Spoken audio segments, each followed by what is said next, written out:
So Lucy Sullivan's session with a psychic left her wondering who the hell this mystery man was that she was going to marry in the next 18 months. And today's book is Lucy Sullivan is Getting Married by Marian Keyes. Now Lucy is your typical 20-something screw-up living in London in the 1990s with her two other completely screw-up 20-something flatmates. They are having the time of their life. Monday is eating healthy, and by the weekend you're kind of drinking all the time, and Sunday is your night to visit the curry shop to dissect the entire weekend's events. It's a time of looking for a boyfriend. It sounds like a glorious, wonderful life, and it kind of was.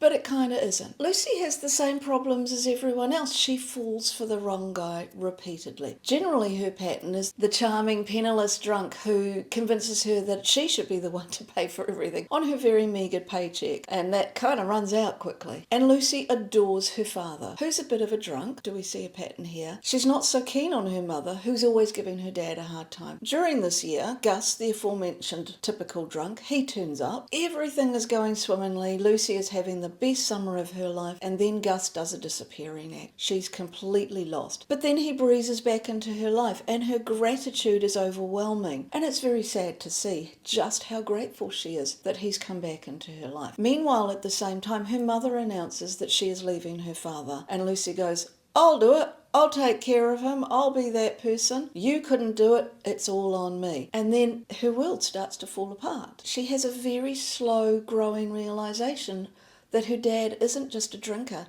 he's actually a hardcore alcoholic, and that her mum was right all along. And she kind of needed to hit rock bottom to see that the parallels of what she'd been doing with constantly attracting these men into her life who were little mini-me's of her father. It all just sort of collapses in on her, and she has to basically set a boundary with her father and move back into her old flat. And yeah, she does eventually get her proposal in the end, but I think the bigger thing is that she has learned a lot about herself along the way throughout this year that was pretty tough for her. Now, with this book, I bought it in the late 90s when it first came out. Initially, I thought it was hilarious and funny, and I just so loved this author. And so, of course, what did I do? When I discover a new author, I went out and bought every single book she has, and I kept buying them for a very long time. But I also did slightly recognise the time that there were these parallels between these men that Lucy had been dating and her father. But it wasn't until this time around that I went, oh my God, this novel, it's a really deep dive discussion on family trauma. And so now 30 years later, having had lots of therapy myself, I can recognise this and I can see it for what it was. I was kind of astounded that when Marian wrote this book, she was only 35, and I would not have had the wherewithal to get into this kind of level of exploration when I was her age. But then when I read more about her and the journey that she'd been going through at the time, it's kind of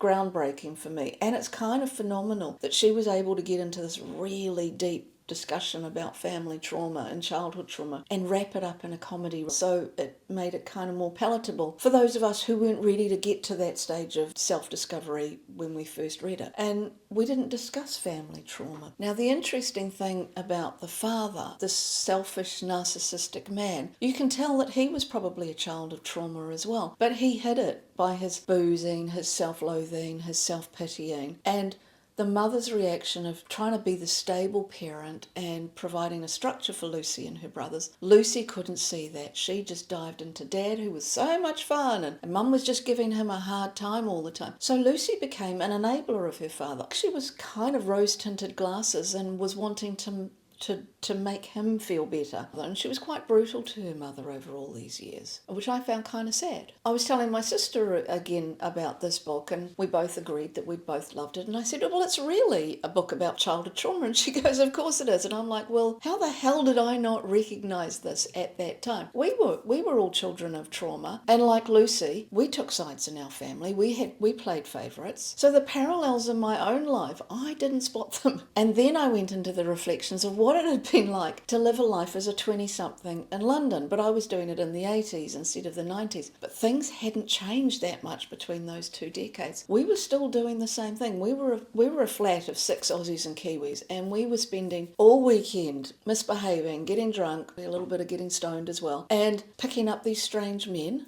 Yeah, hello. Yeah, and we were all doing the constant search for a boyfriend, and all we had was newspaper adverts. And Lucy goes on a blind date, a disastrous blind date from a newspaper ad. I never did that because I was either too busy having fun and not at all interested, or I have to admit, I did go into my man-hating phase for a while there after I got my Dear John telegram. But I have had my run-ins with what do you do, like Charlotte does when she brings home a guy the next morning and goes, what do I do with him? I can't remember his name. How do I get rid of him? I too had that experience, the very passive-aggressive thing of pretending I had to go into work on a Saturday morning. And this guy kind of escorted me all the way to my building in Oxford Circus. And it took ages to get rid of him. And that's kind of embarrassing, but that's what you did when you were in your 20s and you weren't married and you were living a high life in London and having lots of fun with it. You had no money because you were spending it all. But now that I've grown up and a lot of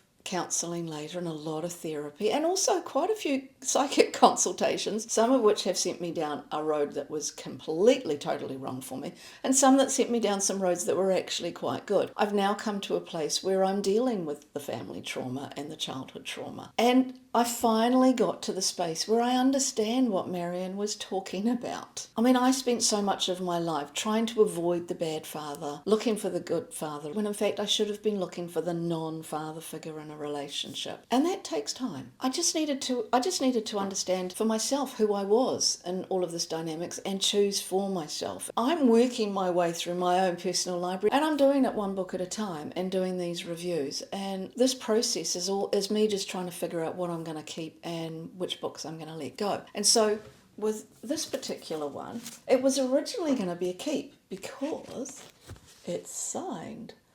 But I think it should go. I mean, I do have a lot of Marian Keyes to get through. Go mostly because it's been 15 years, maybe more, since I last read it. And it seems silly for it to just sit on my shelves, waiting for another read that may never happen because I am intentionally reading all of my other books instead of going back to the old favourites time and time again, which has kind of been my habit up until now. So yeah, it is time to let it go. And I think someone else would love this. It's a great read. And I'll see you next time.